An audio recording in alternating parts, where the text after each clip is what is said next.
guys, good morning. Today's video is going to be getting ready for our new homeschool year.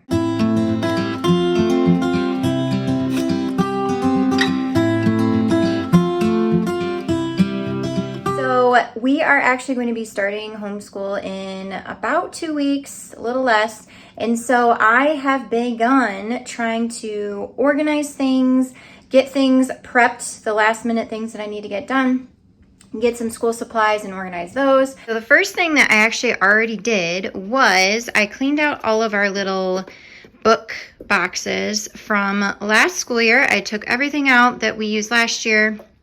And then this is all the new stuff that we are going to be using this year. Quickly realized as I was doing this that we have way more books and curriculum that we're using next year. And so this is so overloaded and it's never looked like this before. We usually can fit everything pretty well, but I have had to stack things on top and I'm not okay with this. I don't want this. It's hard to get to the books.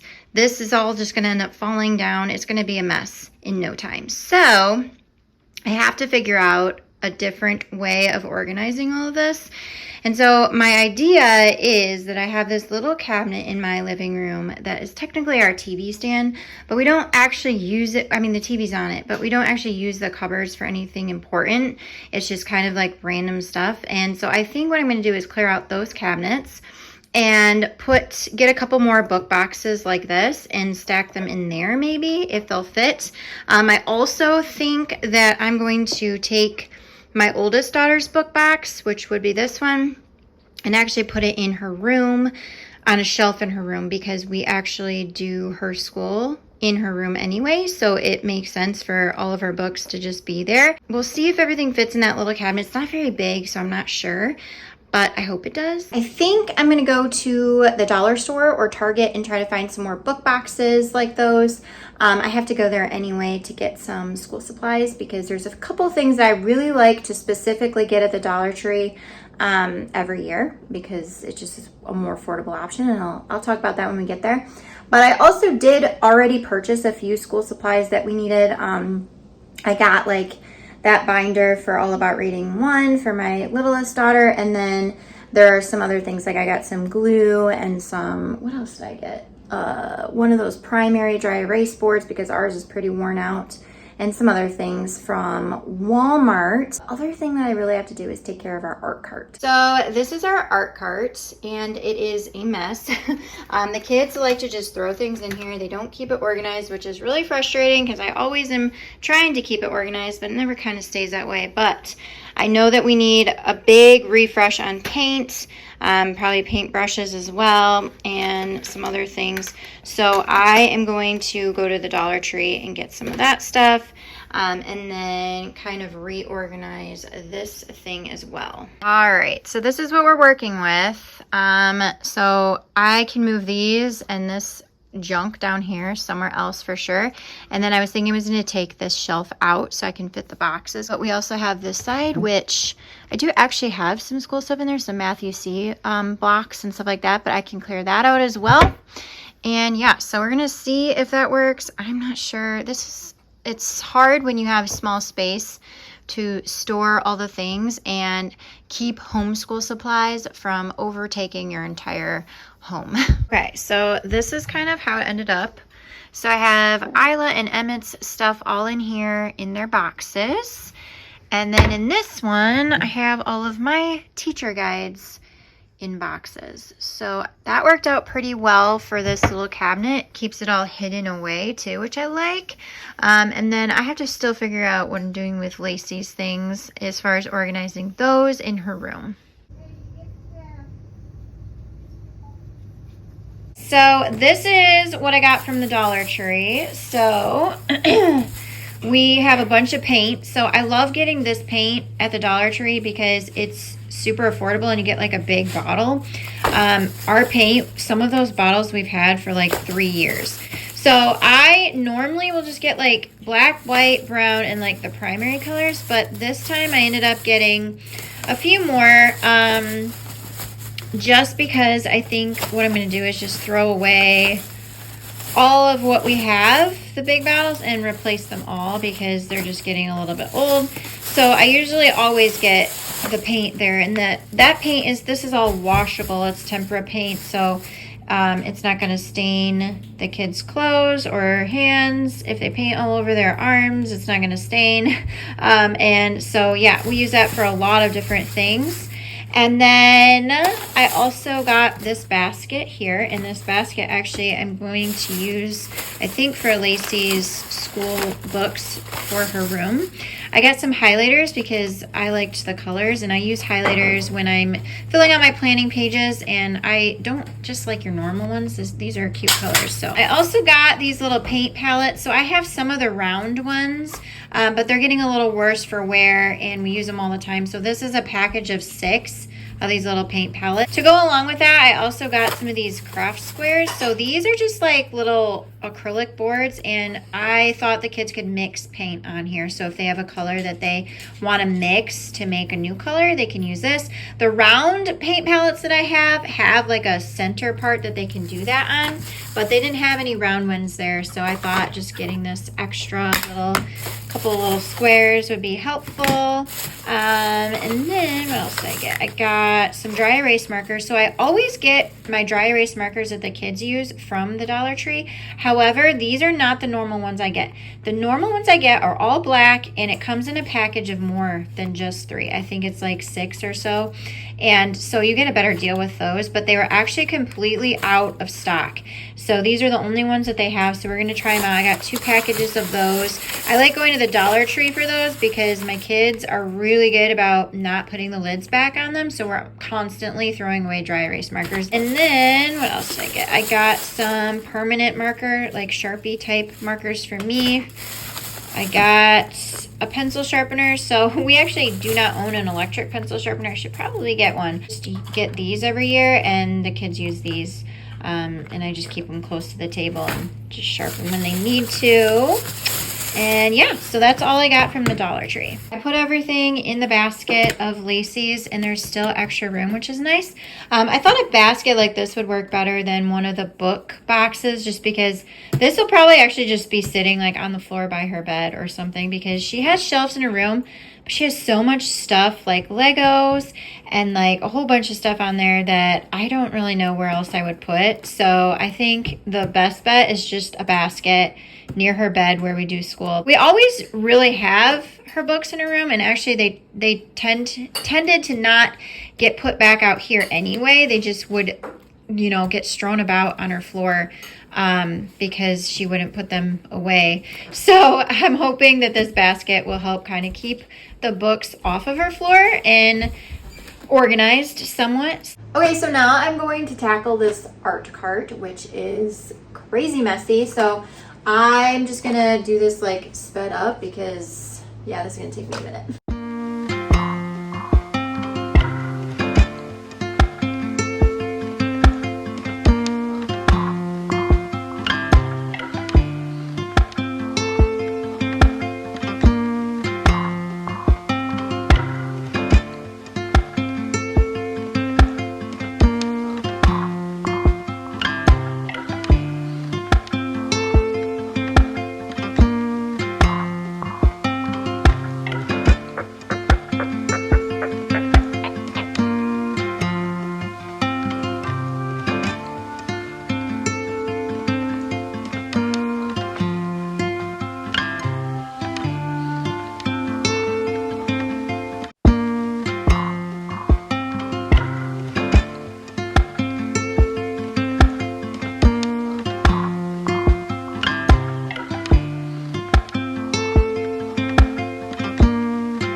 so the art cart is reorganized for the most part. So up here I have paintbrushes, some pencils, markers, pastels, some brand new scissors, crayons, we use those a lot, some tape and erasers down there. The paint is here. So here's that tempera paint that is washable.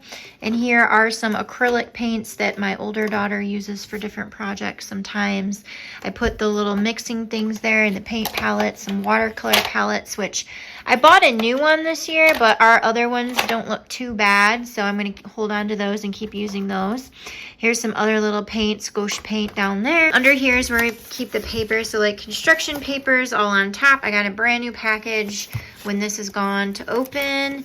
And then underneath I have some special like thick painting paper that we use for special art projects and such. And the kids always steal my printer paper for drawing and stuff anyway. It's all organized now. I don't know how long it'll stay like that, but at least for now, it looks all right.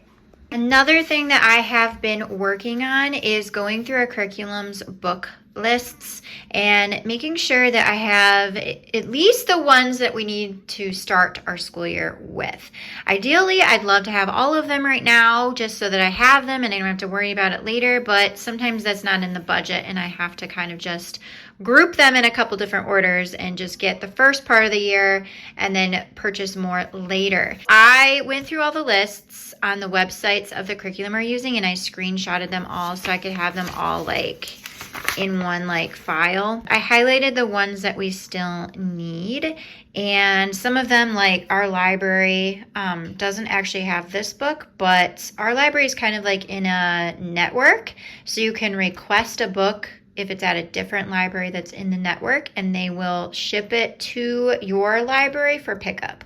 So that is why I wrote library request. I like to buy most of our books from thrift books if I can, but if it's something I can't find on thrift books, or I find, you know, there's not like a huge used book deal on thrift books as opposed to buying it new on Amazon, if the price is, you know, same or relatively similar or lower, I will buy on Amazon. I really like to buy them and own them because then I just have them and I don't have to worry about library trips, but sometimes I do actually just do the library because it is more affordable to do it that way and we don't actually need to own all of these books. So yeah, that's what I've been kind of doing. I have a running cart on thrift books right now and Amazon, so I got to get those ordered up.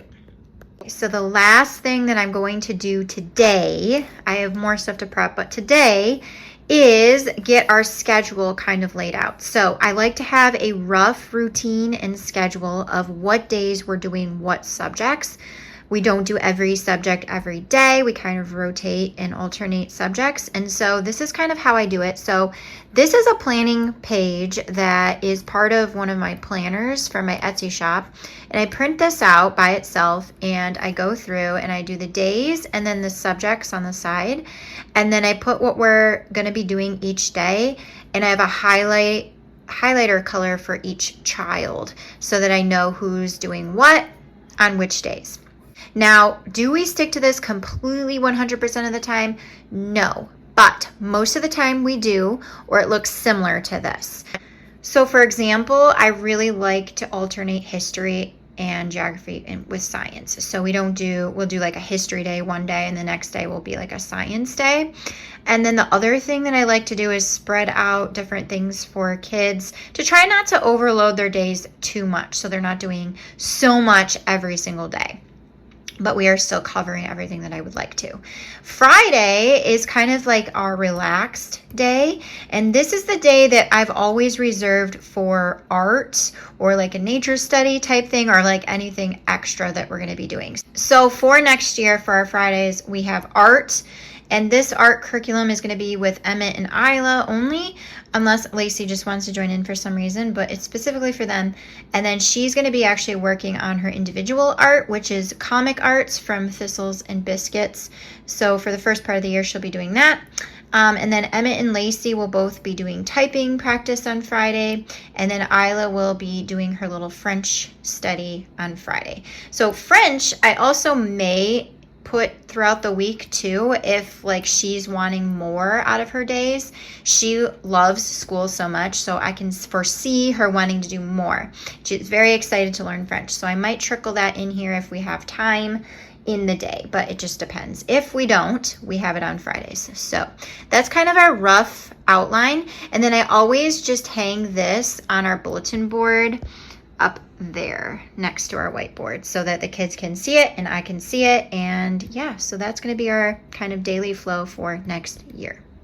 So I hope you guys enjoyed following me around today while I prepped and reorganized things and got things ready for the new school year. I feel a lot better. I feel like I was very productive today. Got a lot of things checked off my list. There's just a few more things that I have, but not too many. And I feel ready to start our next school year, and I'm very excited and looking forward to it. I hope you guys have a wonderful day, and I'll see you in another video very soon. Bye.